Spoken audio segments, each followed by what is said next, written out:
Alright, so it's going to be a little hard for me to be all happy-go-lucky today in this video. Got a lot going on in my mind. I look like hell. My hair and makeup person didn't show up today, you know. A little frazzled. I ate something last night, didn't agree with me, kept me up. And so I figured since I couldn't sleep, I'd try to do something productive. So 2:30 in the morning, I was doing laundry. So I'm a little wiped out today. I'm kind of tired. And then, you know, I had to buy more Unistrut, spend more money. Look, on this thing, you see these videos on YouTube, cheap DIY roof rack. One, they never consider their time. Now, for most of these people, their time doesn't matter so much, and I don't mean that as a knock, but they're not professionals, right? They're DIY people. People tend to build things to their ability level. So I get that. My time has a number on it, and if I was to add my time for a couple weeks on this, you know, it's like an $8,000 roof rack. So and that doesn't look like that's what it is. So it's a little crazy. But I think it's going to end up being at least $1,000 in material. In the end, with the light bar on the front, the decking, and all the hardware and everything, it could be $1,500 in material by the time it's all said and done, which is insane. That includes some material here I'm not going to use. There's this steel I bought here, which I'm not using, but that was probably less than $100 worth of stuff right there. And of course, I did do things in a way that, you know, most people don't normally do things. I'm, you know, a little heavy duty here. You know, this is a 1/4 inch thick aluminum angle.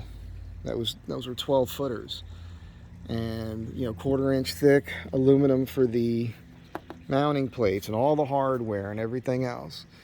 And in the end, I'm kind of questioning myself on this. Like, is this going to be strong enough? One of the things I like about putting the shorter pieces is that is going to make things more rigid up here.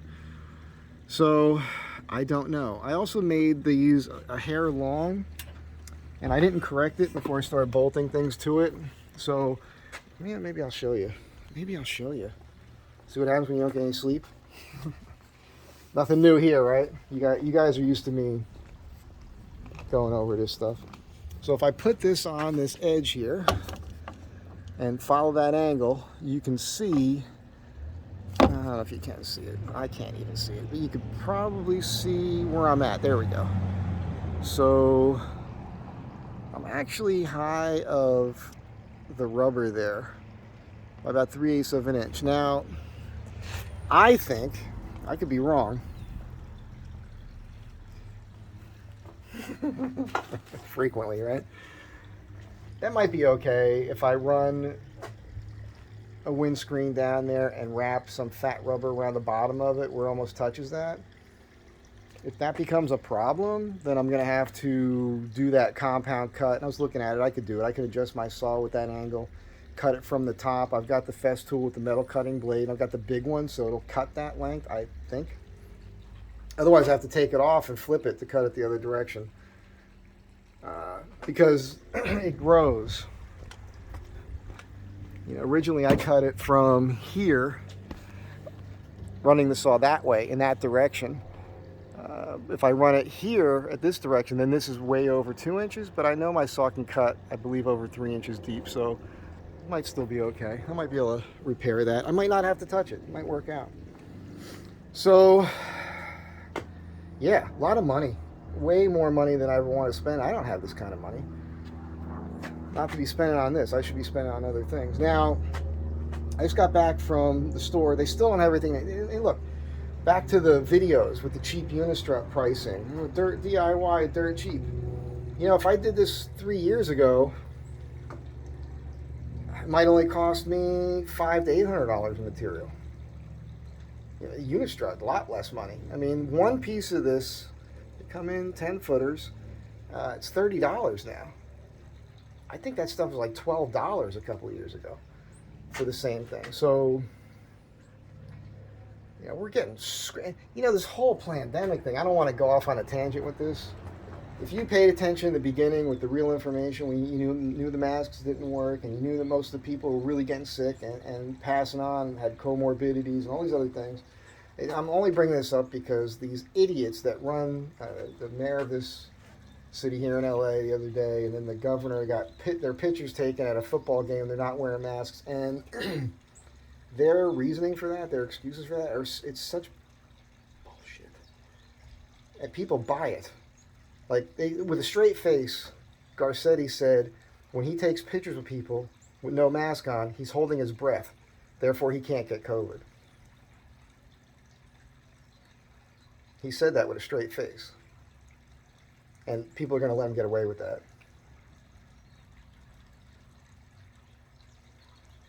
So anyhow, back to this. Things are crazy. The supply chain, everything. It was all orchestrated, I think, mainly for political reasons. It pisses me off because it's killing me and guys like me. It's going to be much harder for me to make a living, right now. But because people aren't spending the money on things because they're costing. So I just did a job recently that was probably $3,000 more than it would have cost 2 years ago, and that was just because of material. People like me, craftsmen, we all have to raise our rates to be able to pay the bills and eat, and then at the same time we're not making any more money because of inflation and all this nonsense going on. So I don't know, it's going to be a rough time here. And it brings me to this. I can't even get all the stuff I need for this. And aside from that, here's a new idea. Didn't mean to go off on a tangent. Hope you're not too pissed off. These are the L's that they sell, which of course there's not enough for me to do what I want to do yet. But problem is, I think I could show this to you on here. There's one that's filed down here. So here would be the pieces that I have up top here, right? So if you run this piece here underneath here and bolt it, you run into this issue where you can't get it all the way tight because of the radius inside of here, right? So you'd have to radius this edge a little bit, and then you're left with this unsightly thing where you've got this L that's hanging up underneath here, and that just, some people might not have a problem with that. That's just not my thing, right? So what I did was I ground this down, right? And I'm fitting this so that it'll slide inside of here. And now I can get that to fit nice and tight. Nosh. See that? That's the difference between an amateur and a professional right there. And then this here can bolt on, and it still lines up enough, I can still get a 3/8 bolt in there, but I can lift that up to be flush with the top if I want, and that'll look way better. So it's just that it adds, as we know, it adds a bunch of time. That's what I'm leaning towards now. I think that'll look trick.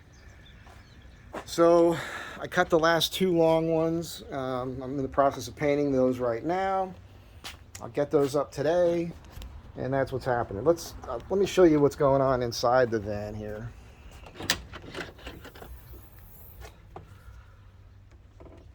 So that's the Thinsulate, and these strips of wood here, I was doing this on the fly. I was kind of cutting these really quick.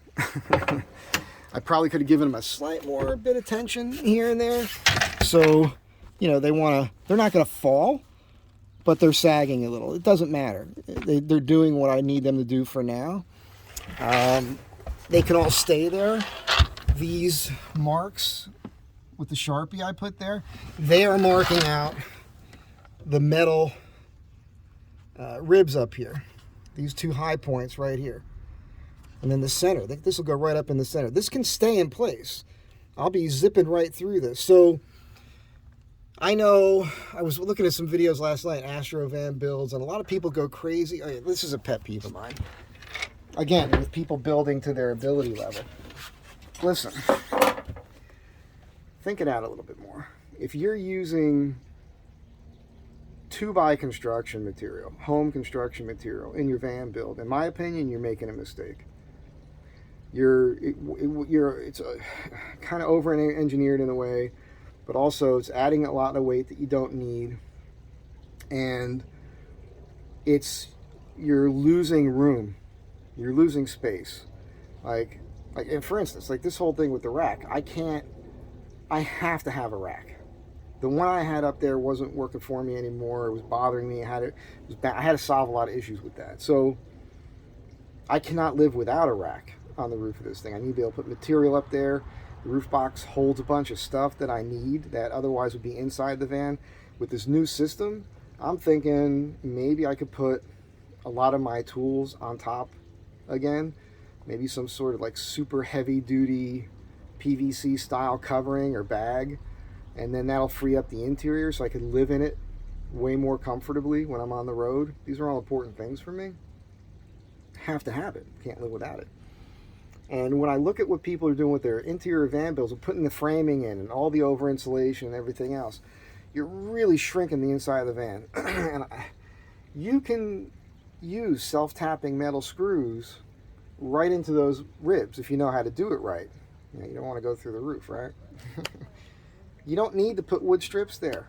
If you're putting wood strips, most people are screwing them in place anyhow. I see people putting wood, they're screwing wood up, to create frame. They're screwing to the metal anyhow. Just screw a friggin' panel to the metal. You don't need the framing. How much more insulation do you really think you're going to need?